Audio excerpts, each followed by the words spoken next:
Welcome to another episode of The Nines, presented by AT&T.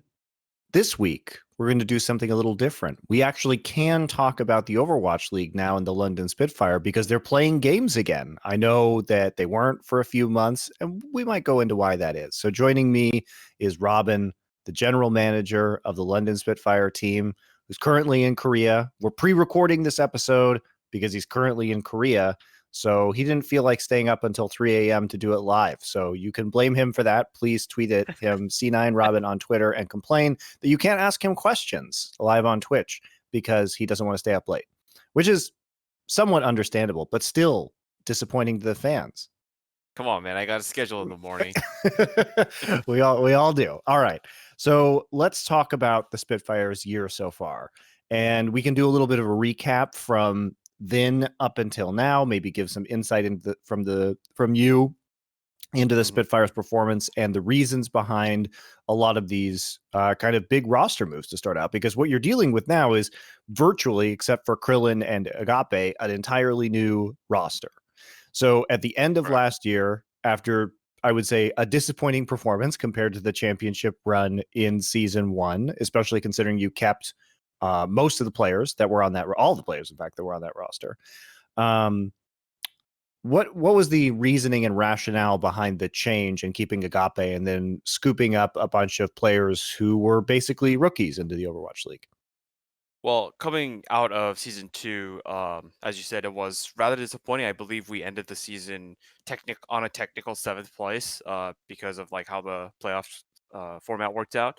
We decided to, we spoke to the players, spoke to the coaches, and everyone kind of was in this atmosphere where like they kind of wanted to split up and try new things. So the players wanted to explore different options, and we were also considering looking at, picking up new players at the time. So we kind of came to this like mutual decision where the players said that they wanted to be traded to certain teams, and we looked for those opportunities for them.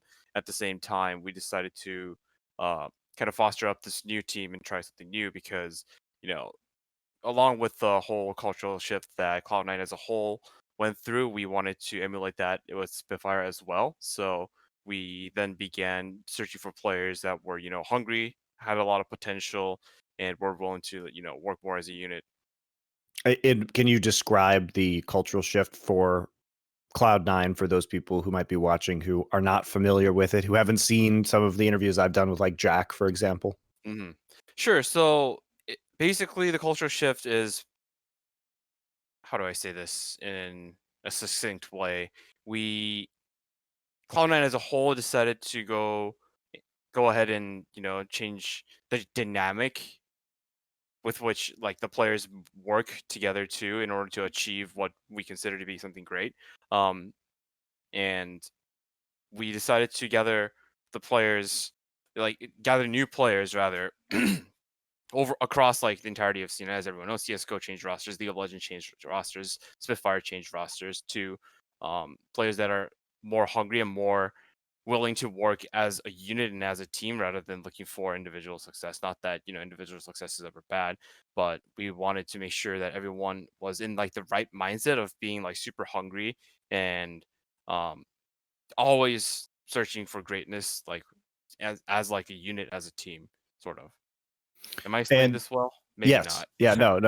And if you guys want to learn more, you can hear it from Jack and from Gary, who is kind of the performance coach who has been working with a lot of the teams. Has he been working with you at all? Yeah, absolutely. Okay. So yeah, if you guys want to learn more about that, I did like an hour interview with Jack and Gary that you can find on the Cloud9 channel, where that goes into much greater depth for those of you who are still curious. So what was it about the scouting process that led you to these players? You knew what you were looking for, but how did you arrive at this group of players? And why did you decide to go back to a 12-player roster, which is how Cloud9's started with Spitfire, but then cut down by the end of towards the end of season one, and then now you start out with 12 players once again? Well, the scouting process largely hinged on Agape. He was very confident in his ability to scout for up and coming talent. So we gave him the lead on that, and we held, as everyone knows, by now, we held open tryouts for Spitfire, where a bunch of players applied online, including league players, contenders players, amateur players, like unnamed players, basically all these different kind of like players from different pedigrees came and applied and tried out for the team. And based off of the kind of conversations that Agape held with these players and their attitude in the game, how they interacted with their temporary teammates, we made selections and held interviews with them. And in terms of their team play and gameplay, individual mechanics, and willingness to work as a team, I let Agape take the lead, but I did eventually to speak to most of the players on an individual level to kind of gauge them. So that was like the scouting process. Um, as for why we went back to a 12-man roster, the rationale is actually pretty similar to season one Spitfire, I guess, in that we have like a full roster that we can utilize that would be able to defend against like the changing metas and so forth. But not only that, but this time around, we knew that we were picking up mostly rookies. And when you're picking up a lot of rookie players, there are bound to be some issues that, they encounter that veteran players perhaps might not. They might have like stage fright or, be particularly stressed out by the weight of the matches and whatnot. Or they might not adapt to metas like as quickly as we hope them to. So it made sense for us to look for a deeper roster that we can utilize for, not only because because of the reasons I just mentioned, but also because in this iteration of how it was supposed to unfold, we would have been traveling a lot. And if we were traveling a lot, um, making sure that the players get warm up scrims or scrims the days before the matches could have been tough. But having a 12-man roster would ensure that in any case, we would always be able to have like a couple blocks of scrims as like a safety net. That was another big reason. So it wasn't necessarily to only move half the team, 6 players, to one tournament and let the other half rest, or one weekend, one homestand. It was to potentially move them all there and have them scrim against each other. I believe we are required to have 8 players at minimum to That's each at fair. each matches. Yeah, because you need 2 backup players because unforeseen Sure. accidents and whatnot. But yeah, I mean that ideal was there too. We could let players rest if they're not playing matches, in case they get like burnt out and tired. But the bigger reason is obviously having the safety net of like a deeper roster and warm up games and internal scrims. To compare this team and kind of this attitude, people may not know this because you were less forward facing at the time, but you've been with the team ever since its inception when my wife Right. was the general manager. So when you talk about having 12 players together, I know the answer to this because I know the old roster, but I want to hear your perspective.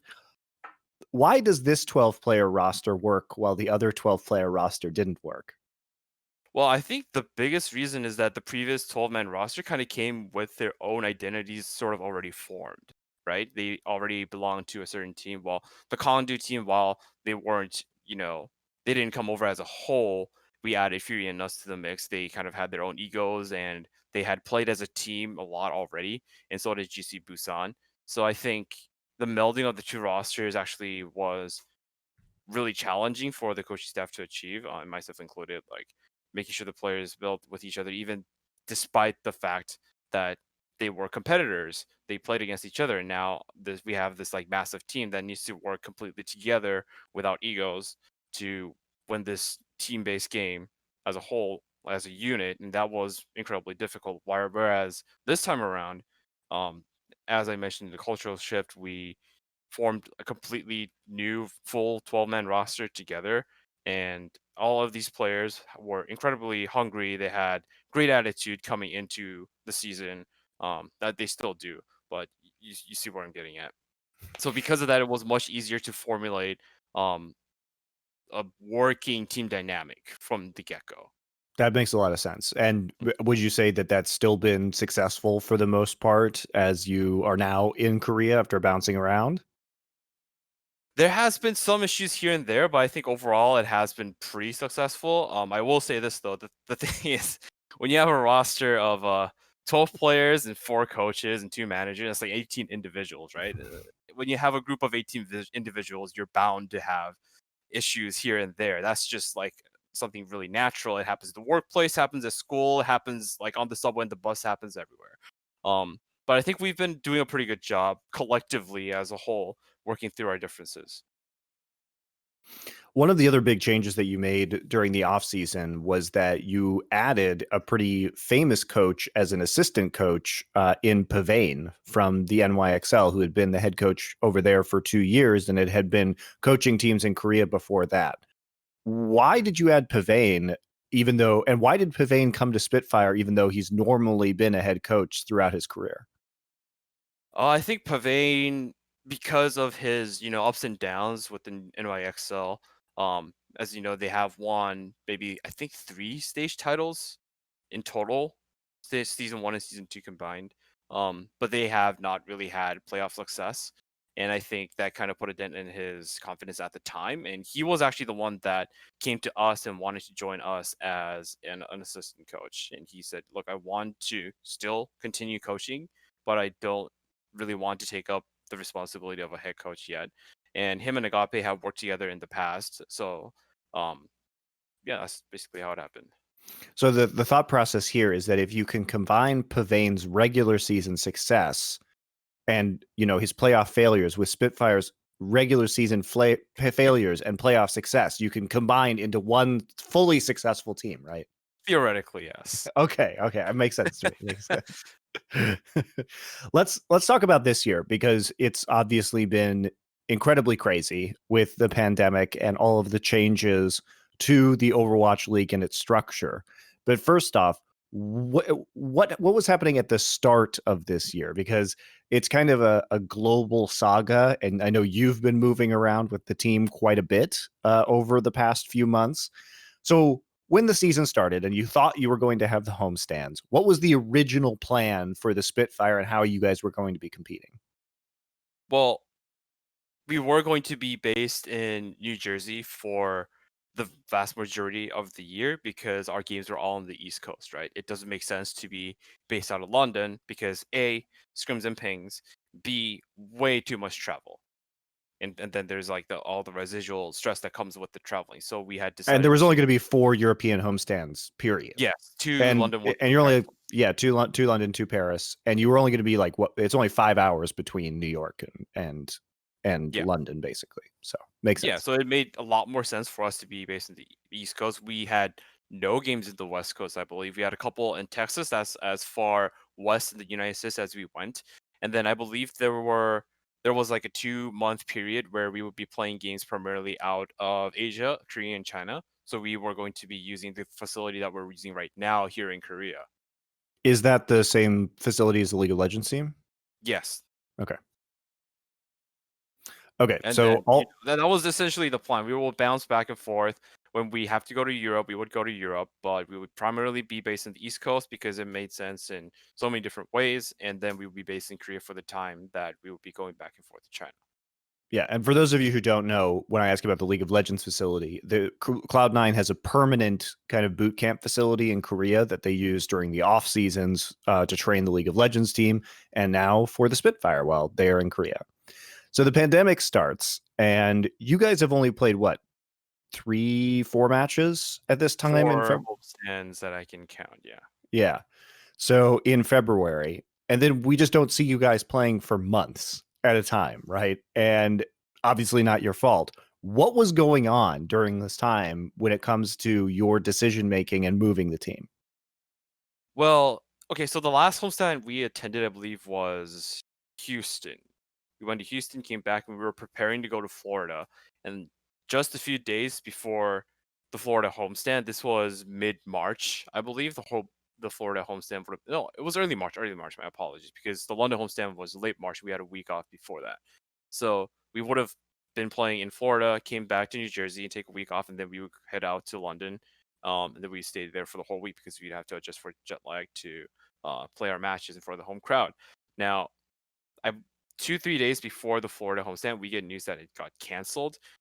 Leading up to that point, we went through a gradual process of like the pandemic spreading and everything getting worse. I'm laughing now just out of incredulity, not because the situation is funny, right? No, I mean it Um, is an absurd situation for you guys. yeah, You yeah, know. yeah. First the gym started to shut down, and then the New Jersey governor decided that uh, Lyfts and Uber should be banned past 6 p.m.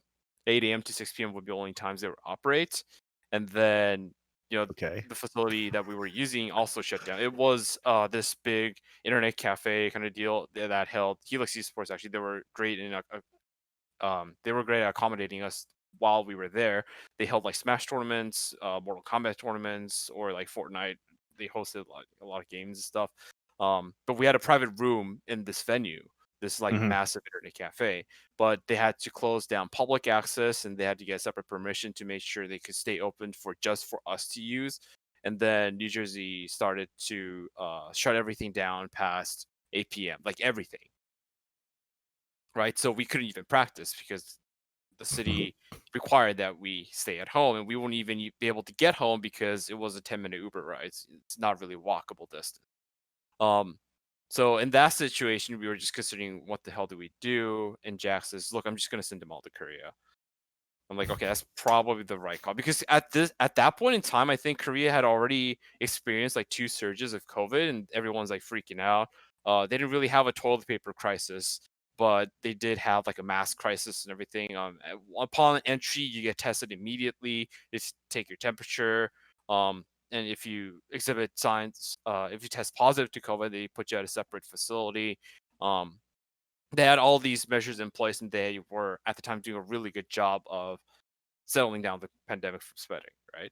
So we decided to send everyone to Korea, and because of like the mandatory quarantine and setting up for online matches has been like quite a kind of a challenge too. The league was also figuring out what exactly how they wanted to do it at the time, and while they were really fast at figuring it out, setting up. Viewers may realize that only in the past like 2-3 weeks have we started using webcams because like we had issues with them connecting to Wi-Fi and locking out. And we didn't have all of our Ethernet ports were being used. We already had like 16 plus PCs being plugged in, and now you have 12 webcams that you also need to plug in manually to Ethernet ports, which was stressing out the router. So there were all these issues that we had to iron out, which is why we had to go dark for like about 2 months. What was the process like of moving everything over to Korea and then getting set up again as a team? Oh, it was a nightmare. I don't ever want to do it again. Honestly, Why? I didn't Why? head out to Korea at first because I had other matters to attend to both in LA and in New Jersey. But we literally bought tickets, like overnight tickets, like maybe 24 hours prior to departure. So all the players just came in, they just packed everything up, and they just dipped. They just left, right? And me and my other manager, my assistant manager, Kumar, were left in New Jersey, and now we had 5 days to pack everything up. All the mattresses we bought, all like the platform beds, everything that everyone left. We had to pack everything up, throw everything out that we had to throw out, and get out of there in like Did you maybe put it in a 72. storage unit? Where are all the Yeah, mattresses? they're in a storage unit for now, and we don't really know what we want to do with it because we left it there because we thought, hey, if this settles down, we can come back and just pull out the mattresses and start practicing again, right? But I don't think that's going to be happening anytime So soon with the rate. you just have a storage unit in New Jersey now full Yeah, of shit. yeah, just full of like a bunch of shit, mattresses, beds. Yeah, nothing too valuable though. You just ample Don't go amount. looking for it, fans. uh, yeah, like sheets. Oh my god, the sheets. Oh, they were a nightmare to take care of. Yeah, boxes and boxes of things. Um, we had to ship a bunch of stuff back to LA because the players couldn't take all the peripherals with them, and bringing in brand new unopened electronics to Korea can often be a nightmare in customs. Yeah. So we decided to leave it. So it should be shipped to LA, and then we had to ship it back to Korea later after everyone got their transaction processing IDs for customs and whatnot. Like it was a nightmare. It was Nice. tough. It was not easy. Yeah. So eventually you get over to Korea as well, right? And where are like what's the player setup there now? So you're boot camping within the nice facility that I know Cloud9 has. Do you guys have Yeah. your own apartments and What's the Yes, setup? we have 2 apartment units in a secure building that is gated. You need to punch in the number, and there's always a security guard in the front. The elevators all have, wash hand sanitizers. Um, so each floor there are 6 players. Right now, we're not running both teams at all times. We were doing that at first while we were at Helix Esports in New Jersey, but we're not doing that right now because we feel that the coaches felt that it was more important to be more flexible with the roster than it was to run a full 12-man, like 2-team squad, make sure everyone's getting practice. So we're right now they're, like I said, 6 players in each of the units, and the coaching staff is split in the units as well, and they're talking through each other primarily through, TeamSpeak, and swapping players in and out has been made much easier thanks to Workshop, the addition of Workshop tools. So yeah, that's how we've been scrimming these days. And now you guys are back, and there's been a lot of changes that have happened to the Overwatch League format in the time while you've been gone. Right. So moving from the league format and the homestand model now to a tournament model, and you guys are exclusively playing in the Asia Pacific region at this point in time. And you're one of 7 teams that are there, while 13 teams are over in North America. So you're kind of playing in your own Asia bubble at the moment. hmm What are some of the changes that you like about the tournament format to start off with?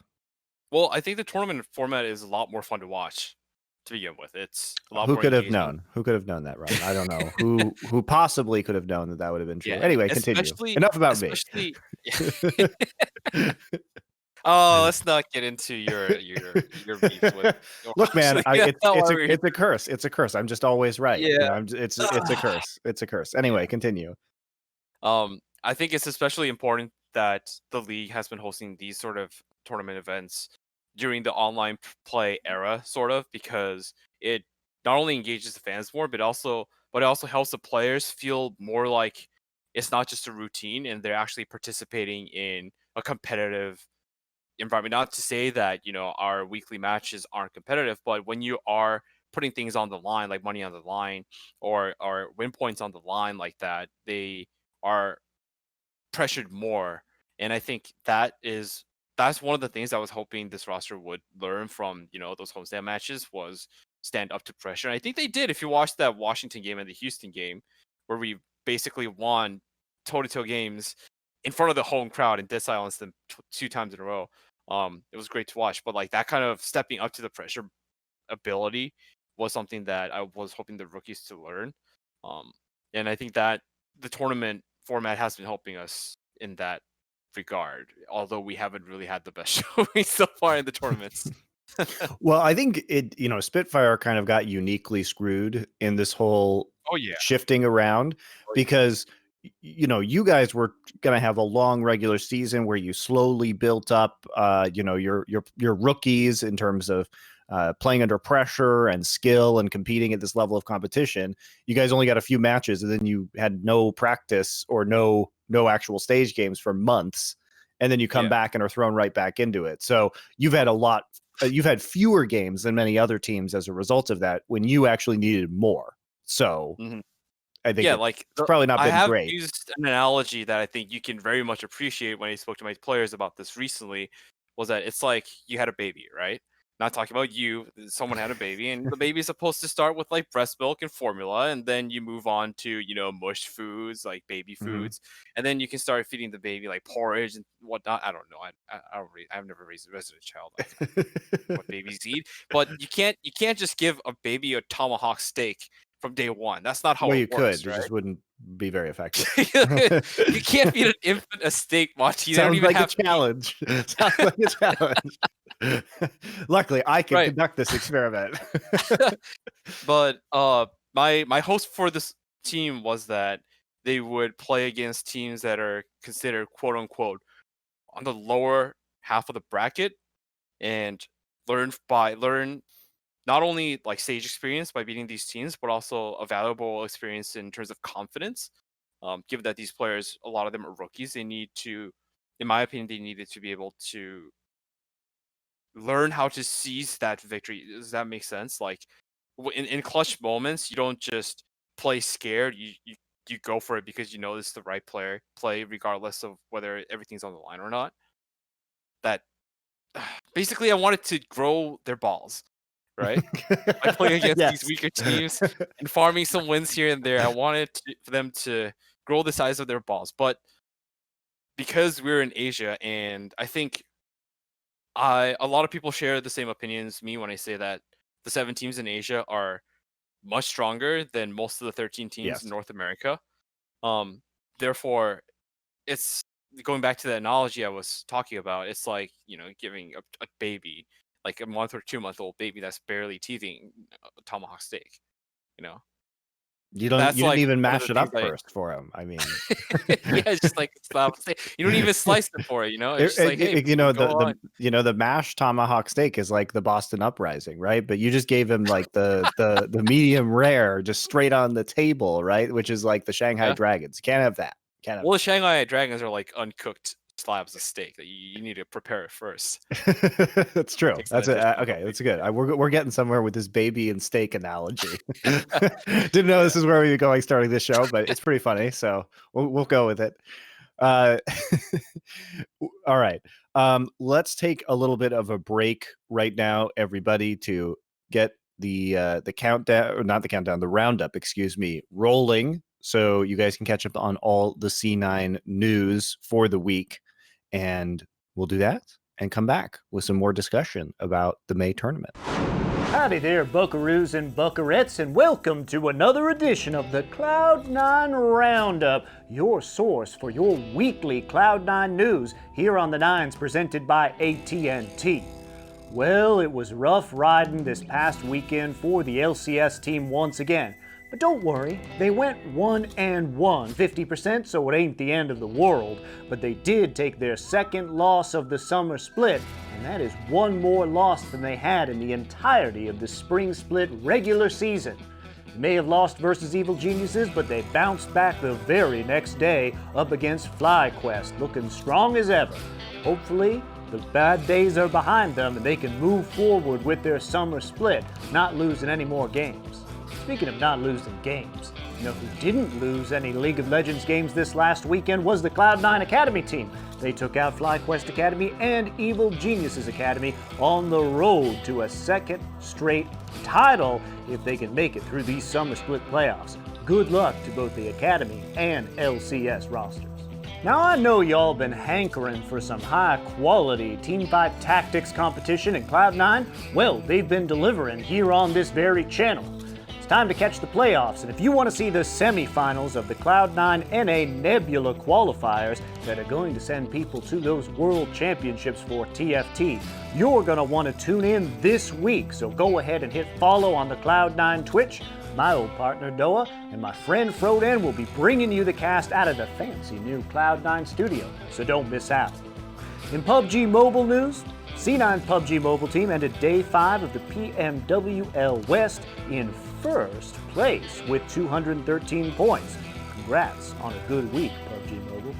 Now, Cloud9 plays a little bit of Rainbow Six in the Asia-Pacific region, and this week they took the win against Fnatic, the win against Scars, and the win against SGA Esports in the Korea Open 2020 summer for a flawless week here for Rainbow Six. Now on the Valorant side of things, you may have missed this, but Mitch has officially joined the Cloud9 Valorant team as the third player behind Tens and Relics. Not only that, but they take the win versus Way Too French in the Charity Clash, Echo 8, and they beat Gen G, another professional team, to win the Charity Clash this weekend. Congrats to Valorant, they look stronger all the time, and we look forward to the announcement of their last two players. In organizational news, it's been Westrice's birthday this past week, so happy birthday, partner. On July 13th, you can wish him a happy belated birthday on the old Twitter, if you so choose. Finally, Connecting with Cloud9, presented by AT&T, will be featuring Mango, Phil Visu, and Rodney Coyers Jr. tonight on this channel at 5 p.m. Pacific time. So if you're a Smash Brothers fan, and who ain't really, You might want to tune into that later on beyond this show. That wraps up the Cloud9 Roundup for this week. I'll see you next week, brother.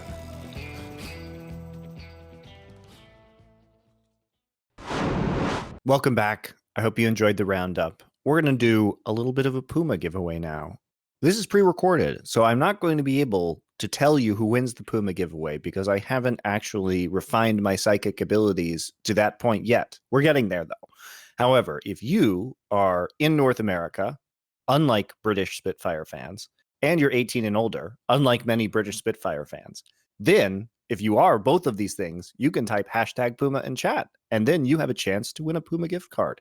And someone in that chat will tell you if you've won, and then confirm that you are, in fact, living in North America and over the age of 18. So go ahead and spam your hashtag Puma. Anyway, back to our conversation. Let's start with the main melee. This is a very interesting event that kicks off where you guys are informed about this new format after you play some regular season matches, and you're thrust into this tournament structure in Asia where your first opponent is going to be the eventual champions of the May Melee in Asia, which are the Shanghai Dragons. And you guys actually play a very competitive match against them.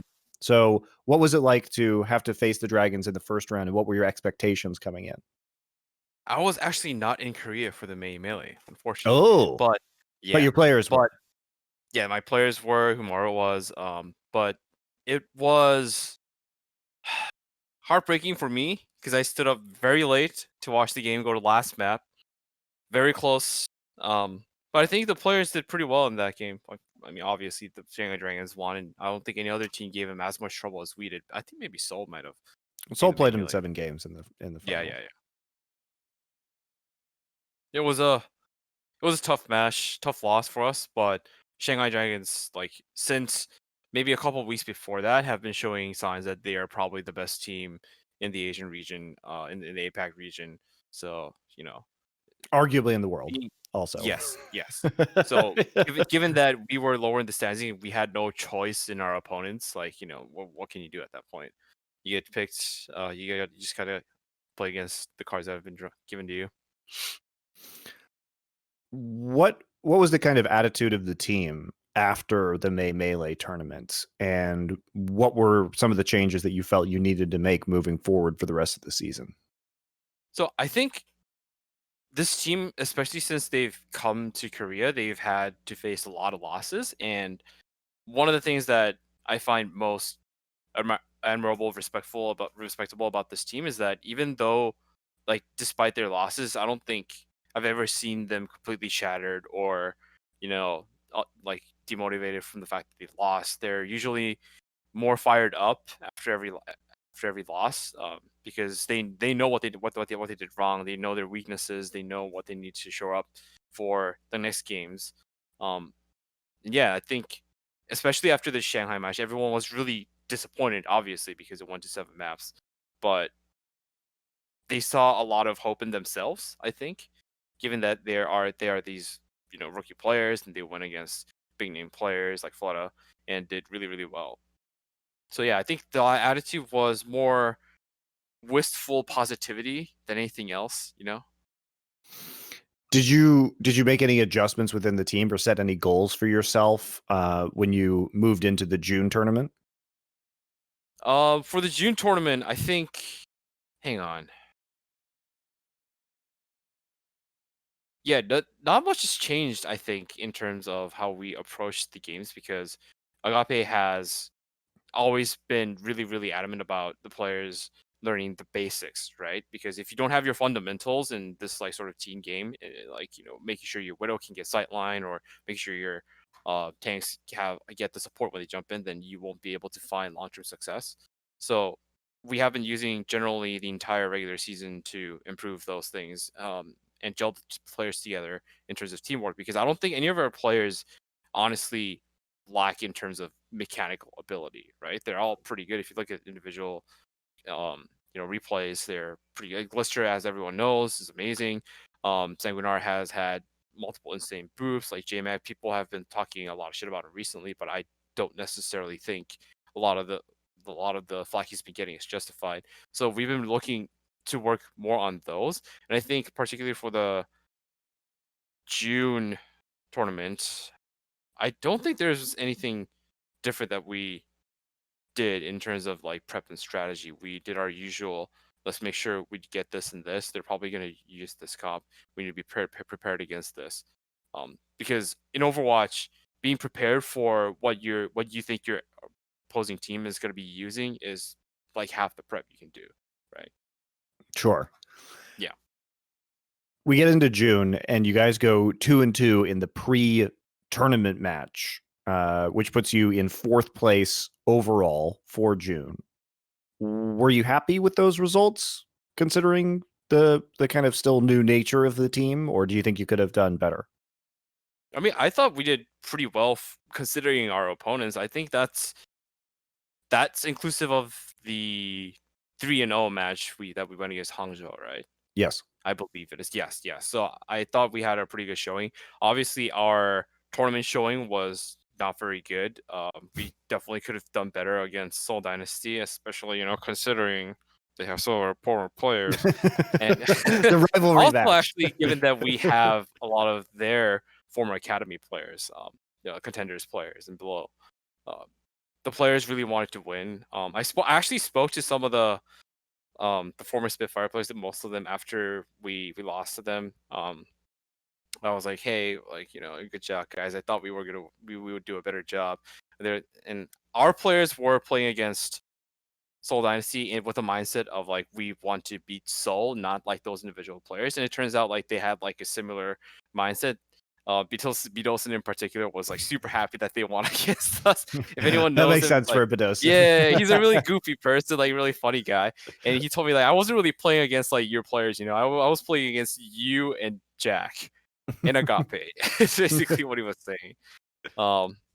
Yeah, I mean it's good to see that they're doing well. But back to the question though, for June I think we did pretty well overall. It would be my assessment of June.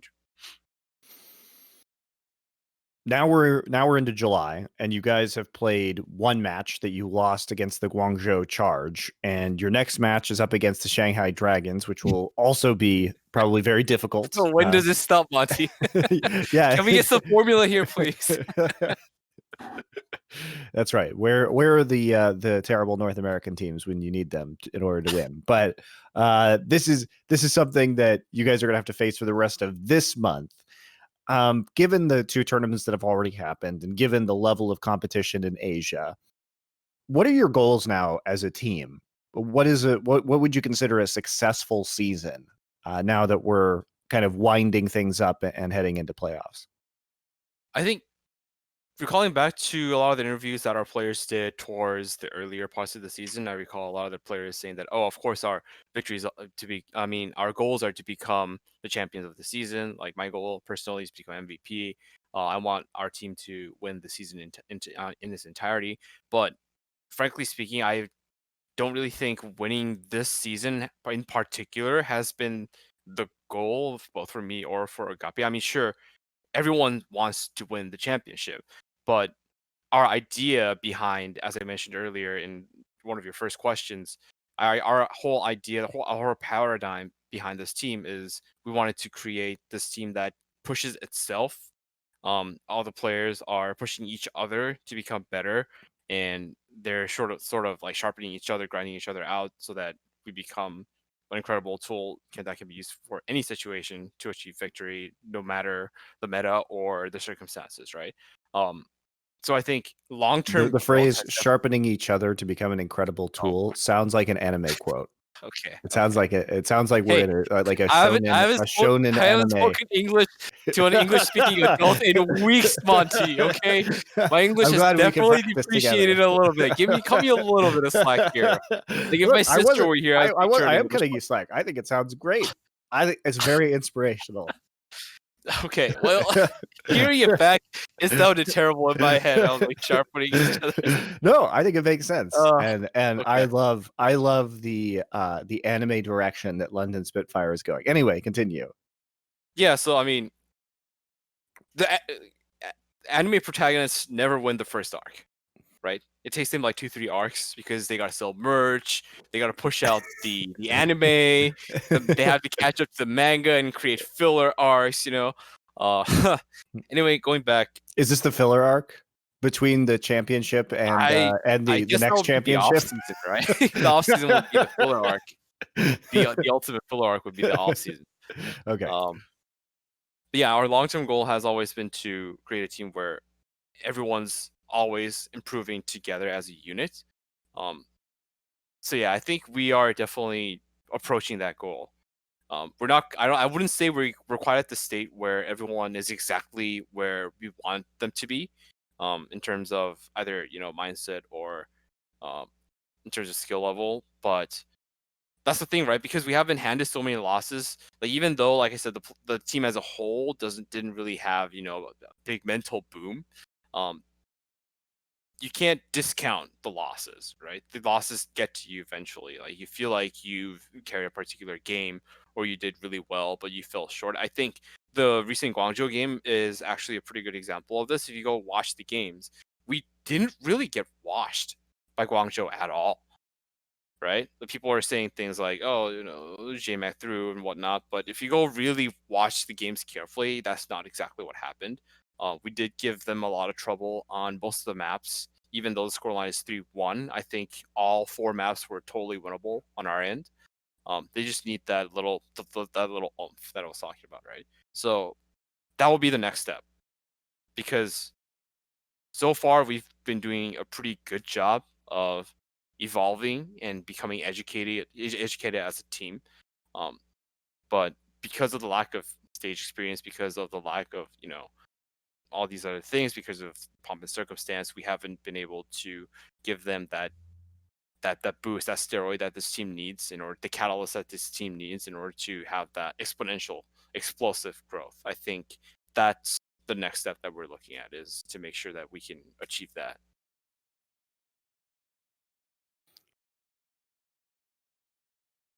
When you look at the playoffs, you guys are at least guaranteed a play-in position being in Asia. And, in some ways you have it harder because you have arguably much harder competition. But in some ways, you kind of have it easier to make it into the overall playoff structure, which has been announced is going to happen in Korea, or I should say the final playoff structure, the top 4 teams, right? Because 2 out of the 7 Asian teams are going, and then 2 out of the 13 teams in America, in the North American region, are going, right? So you have fewer teams in terms of number of teams in competition, but you have harder competition. Let's put it that way. That's at least how it appears right now. What do you think? What do you think you would have to do in order to be one of the top 2 teams in Asia? I think it's going to be really tough for us to do that, especially given the rate at which the other teams have also been improving. I think Hangzhou should not be discounted whatsoever. They're looking really strong, in my opinion. Guangzhou obviously recently just won the June tournament. They're really strong too, and so is Shanghai. We have to best at least 2 out of those 3 teams, right? At minimum. That's like, right. This is assuming that Nixel will flop. Because it's the playoffs. Like, we never know what's going to happen. It's the playoffs. I think for us to be able to get there in about a month, that explosive growth that I was talking about, that has to come to us during our massive wave of soul matches that's happening. Hang on. It's August 14, 15, and yeah, you have a bunch of matches to end the season. 16. Yeah, we have 3 matches in a row, and we play New York and Seoul again the next week. So we basically have 5 matches in the span of like 15 days, which is pretty crazy. Yeah. But then again, I think that's a really good chance for us to kind of rise above, gain a lot of experience from those matches. That'll be really our litmus test. What are the big differences between playing this year and last year when it comes to competition? If you think back now and you say, okay, well, we played through 3 different scenarios. One of them was all the teams together in Los Angeles. One of them was doing some of the homestands. And the third one was now being in Korea and playing these tournaments remotely. Which one of these do you prefer, and which one do you think is kind of the best for the league? Well, I think the easiest way the league operated on my end, obviously, was the Burbank edition, right? Where we just stay in Burbank, we go to the Blizzard Arena and just play like 2 matches every week. It's a set schedule. The league has like a defined regular season, playoff, and then off-season time. That was easier for me. And maybe and probably the players too, honestly. But I think for Overwatch in general, had the homestands panned off as it was planned, then I think that would have been fine. Given that we did a month and a half, 2 months ish of homestands, I think we probably would have been able to make it through the end of the year, without being completely burnt out. Like some of the players and some of the staff members definitely would have been burnt out to some degree, but maybe this only applies to us because we have like such a deep roster, such a big roster. But I think we would have managed okay, especially given that we would have had like 4 months of off time. I think we would have been fine. Yeah, I think the receptions that we got at each of the homestands we attended to in New York, Washington, Houston. Am I missing? I don't think I'm missing any. But yeah, they were great. The fans were really interactive. A lot of fans showed up. The stadiums were always pretty much sold out. And I think that was a good direction that the league could have taken. Now, whether how it would have panned out in the Asian regions or in Europe, I can't really say because the homestands didn't really go through. But yeah, based on my cursory experience of the 3-4 homestands that I attended, I think it would have been a really good move. Is that what you hope to see going forward? Is the homestands every weekend, or what would be your ideal Overwatch league now that you've had You a say little? going forward, but who knows when that can actually even happen Okay. at this point, Look. I'm going to ask you. I know this is tough for you to use the power of imagination. Okay. I know you're a very practical guy. So with the power of imagination, we can create hypothetical scenarios that might not exist in the real world. It's an incredible ability that many people who aren't you have. Right. And so try and develop it like you're developing your players. So using the power of imagination, what would you think would be your favorite version of the Overwatch League? Because you've spent all this time working with these players now and seeing all these different scenarios, understanding what burns the players out, what keeps them going, what motivates them. You said earlier that you feel like the players are more motivated to play in the tournament structure than they are in a league structure, which is very interesting and something that we haven't really discussed, or I haven't really discussed when it comes to the Overwatch scene before. So if you were to create Robin's perfect Overwatch League, what would it look like? Condescension aside, I think in my head, the best way to sort of approach this would have been, split into 5-ish different regions per stage. So, like, for example, during stage 1 of 2021, if homestands were to happen, you'd have, tournaments set in Los Angeles, New York, London, and South Korea, right? And you'd have, because there are 4 homestands, you have 5 teams that are playing in each of those regions for one stage in its entirety without moving for one whole stage, and then you move locations, mix up teams so that you don't have like the same teams in that group of 5, and then continue until stage 1, 2, 3, 4 until the regular season ends. And you think that would be good for you with the players, considering you'd have to have you'd have to stay in each location for a month, right? Under that condition. And so you'd I have think to that's a have good compromise. You'd have to have your own apartments. Would the idea be logistically that the league or the teams would pool their resources to get a bunch of apartments and then just like move the teams to different apartments? Yeah, so this is where the imagination part really kicks into play, because obviously an No, I think ordeal it's like this, feasible. you need to it needs to be planned out way ahead of time. You need to make sure that each of the hosting cities knows exactly like which sort of locations that they're using and can secure the sort of accommodations that are required to house, like, I don't know, 5 teams, like 200-300 people at a time. But yeah, if it's hell, you could even use hotels with separate practice rooms. Like Right.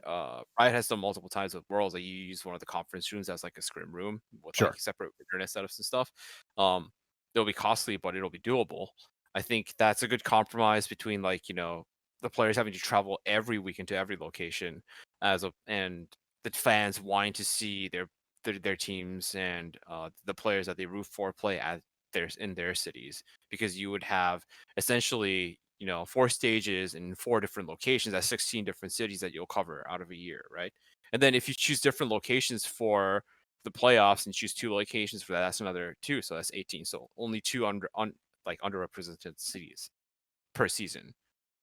So I you think don't that's think this a amount good of compromise. travel would burn the players out? You feel confident that this would be acceptable? I think it'll be okay.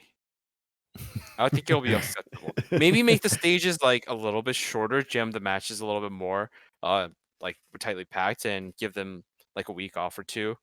Um, yeah. Although I wouldn't doubt that some teams would use that time to practice even more or something like that. But They inevitably you would. can't you can't They control that. inevitably would. Yeah.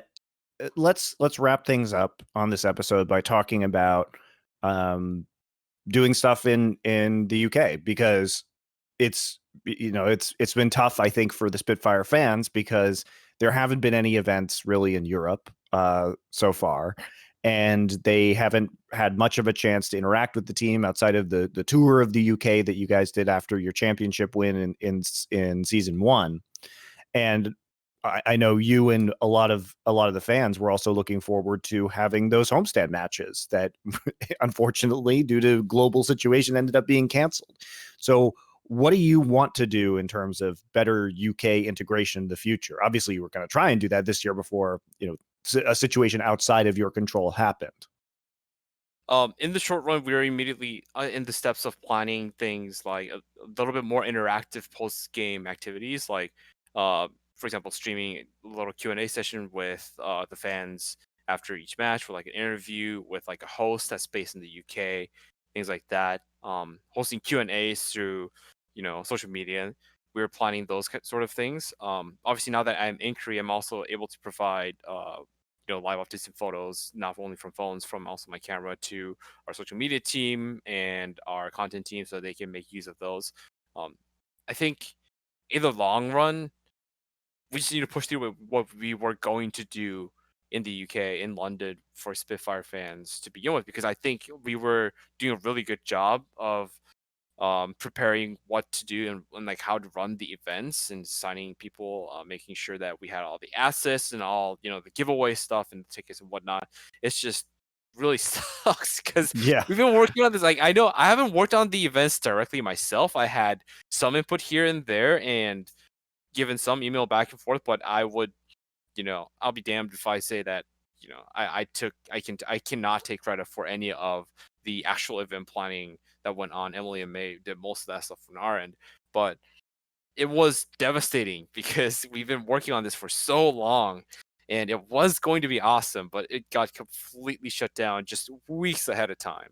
So I trust me, fans, when I say that our players were devastated that they didn't get to meet you, and they understand how you feel, because it's basically how they feel as well. Like, we played 3 away matches against the home crowd like in a row. It was terrible. It was a horrible experience.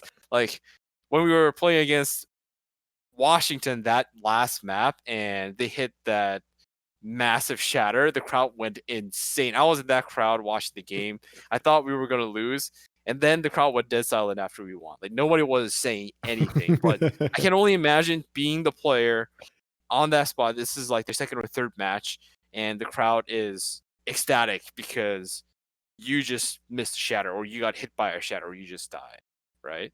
So being able to play in front of the home crowd would have been absolutely amazing. Hopefully we can bring that to you, along with all the variety of experiences and other events that we planned along with the homestand. It would have been amazing. Unfortunately, we couldn't. But yeah, I think in the long run, as I already mentioned, it would be best for us to just kind of be able to deliver on those things. Because unfortunately, this time it was all planning and we couldn't deliver it. Well, I'm sure you will deliver it eventually, and I totally concur. In fact, when I've done esports events in the past, London is one of my absolute favorite cities to cast in, just because the crowds are crazy there. It's like London and Paris are two of the best in my opinion of all the esports crowds I've been in front of. Well, we're going to wrap that up now, Robin. Thank you for joining us on the Nines presented by AT&T and giving us that reflection and update as to the Spitfire roster. Good luck in the rest of the season. Thank you so much, and appreciate you getting up so early, Monty. It's okay. And we'll see you guys next week for another episode.